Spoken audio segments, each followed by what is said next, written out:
everyone, and welcome to episode 3 of Still Here, my marathon comeback. In this series, I'm taking you along on my journey as I train for and race my first marathon in 3 years and first postpartum marathon. In this episode, I want to share with you how my training has been going since my schedule update that I talked about in my last episode, and to also recap how my 10K race went, which was almost 2 weeks ago now.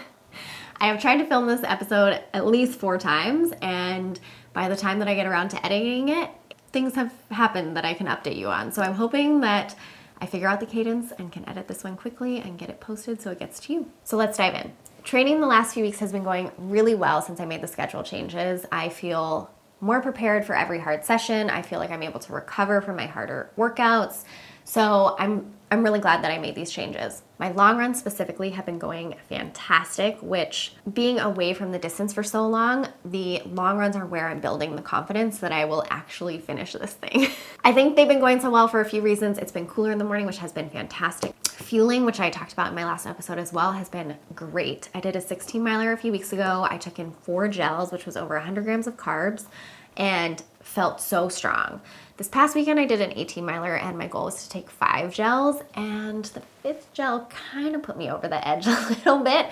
I think that I just need a few more 18, 20 milers to train my stomach to take in 1 to 2 more gels, but I still felt very, very strong. And not having to rush off to the gym after my long run is just removing a lot of stress that surrounded that day for me, so I am just really grateful that those have been going so well.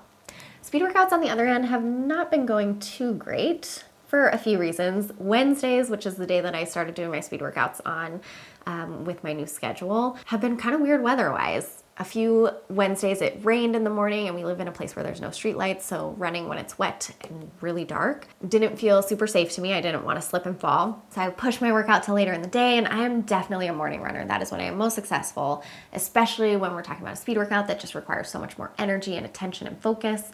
So by the time I did my speed workout, I was really not feeling it and didn't have that same energy I do in the morning. So I am trying the next few weeks to get out early and just get it done, because I know that's when I'll be most successful. All right, so let's jump into the 10K that I ran. I was so excited to go back to this 10K. This 10K is the Long Beach Turkey Trot. I have done this race maybe 7 or 8 times, and I've won it before, so it's just a very special race for me. The path that it's on is the path that I used to run all the time when I lived in Long Beach, so I was really, really looking forward to this. And I looked back, the last time I ran this race was 2018. 2019, I didn't run it because I was racing CIM a week and a half later. 2020, it was canceled. 2021, we moved away from Long Beach, so I chose a more local turkey trot. So this was my year. I was very, very excited to be back. And of course, it was not without its obstacles. The Tuesday before the race, my son woke up in the middle of the night with a really high fever. So I think I got maybe 5 hours of sleep. It was awful. I felt so terrible for him. The biggest thing that got me was probably mom guilt. Initially, we were going to leave my son with my parents, and my husband and I would be able to go to the race. He could film and take photos, and I could focus on racing. But of course, I felt terrible leaving him. I texted my coach and I was like, hey, I don't know if I'm gonna do this race tomorrow, which was pretty hard because this might be my only opportunity to race during this training cycle, which I will touch on later. And I said, can I have an alternative workout if I just don't decide to go? So she gave me something to do. Wednesday night, of course, I got equally horrible sleep. I think I probably slept again for like 5 hours. It was very broken, not very restful, and what you hope for the night before a race. I think I woke up at like 4:30 and I said, you know what? I'm just gonna go and do it. And my mom encouraged me. I will take care of him. He'll be fine. His fever had broken the day before and he was now just not feeling well. I decided, you know what? We'll be gone for a couple hours. Let's just go and do it. So we went and I won. I won the 10K. So let's talk about the positives and some of the things that I need to work on from this race. Positives were, I won. Great. I won a pie. I got to take a football home to my kid. He was really happy about that. And it felt so good to break the tape. Another positive is that I improved on my 10K time from March by 10 seconds per mile. So I got fitter. So now let's talk about some of the things that I need to work on. I'm gonna throw out my splits from the Turkey Trot 10K over here, and you will see it was positive split city. Not really what you want to see in a race, but that is what I had on the day. I clearly got very excited. This race, I always do the 10K. It starts with a 5K. Always at the 5K turnaround, I'm like, why did I not sign up for the 5K? But once it breaks off, especially if you're in the front at this race, you're kind of running alone for at least 3 miles. And that's super, super tough mentally. but especially when you're already very tired, like I was. When you do end up meeting up with more of the 10Kers who are following you, it's nice because they do cheer for you, and that gives you a lot of encouragement. But mentally, it was so hard for me to dig deep in those later miles. I started to see my pace get around a 7:05 at some point, and I said, I just want to get every mile at a sub 7. And I'm so happy I was able to do that. There were just points where I was like, I should just slow down and just jog this in. And I'm glad I didn't completely give up on myself. But I know that the lack of sleep the couple days before and just how exhausted I was made it so much harder on me to really mentally dig in and push myself. I want to also throw up the splits from my March 10K over here, because this is what you want to see.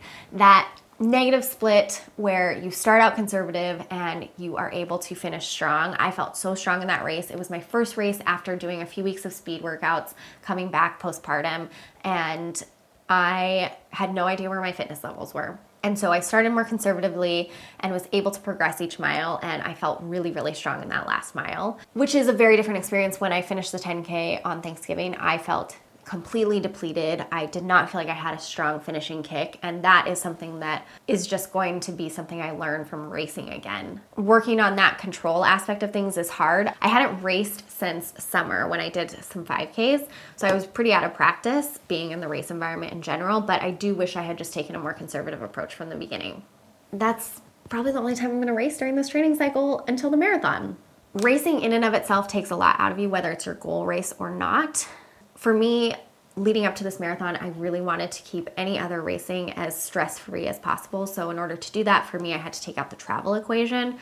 But with where Mesa is on the calendar in February, early February, I would ideally find a half marathon in early January, 3 to 4 weeks out from the marathon, that I could race hard and give me that final feedback that I need to sharpen up the last few weeks of training. But unfortunately, there's not a lot of local half marathons. There's none, really, that are within driving distance for me to do in that time frame. So I have decided not to race again until the marathon. I'm kind of bummed to not have that last final experience being in the race environment, being able to practice my fueling strategy in a race environment with aid stations and all of that stuff. It is what it is, and more than anything, I am still very excited to just dig in to the next 8 weeks of training and get focused, and I'll figure out where I am based on my long runs and my speed workouts and how those continue to progress. I'll be back in a few weeks with an update on training and hopefully give you an indication of what my race goals are and if those have changed from my first video that I filmed based on how training has gone. So make sure that you're subscribed for future videos. If you have any comments or questions, make sure you leave those in the comments section below. And as always, thank you so much for being here. I'll see you next time.